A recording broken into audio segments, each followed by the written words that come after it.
3 people have been killed during protests in Indonesia's Papua province, further inflaming unrest which has been raging for 2 weeks. The protests began when a video emerged showing police yelling racist abuse at Papuan students in Surabaya. Indonesia correspondent David Lipson has more.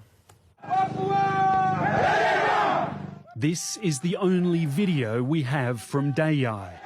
Referendum, yes! Referendum, yes, they shout, then it ends. As rolling protests continue to break out across the archipelago, details about the Dayai clash, reportedly involving more than 1,000 people, remain unclear.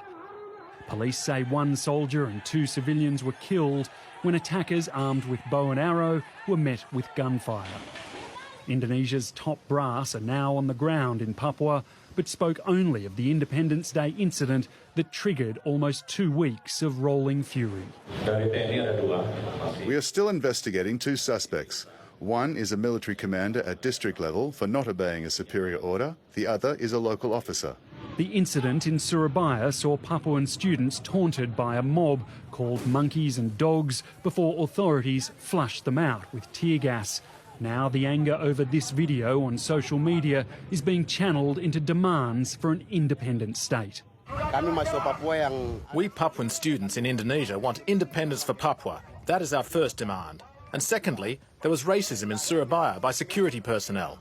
It's now being called the most widespread Papuan protest movement in the 50 years since Indonesia cemented sovereignty over the province. This involved not only West Papuan students, it also involved many Indonesian activists, crossing ethnic lines, crossing religious lines.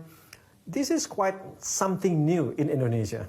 Authorities in Jakarta are hoping the swift prosecution of those involved in the initial racist attack will go some way in quelling what's starting to resemble an uprising.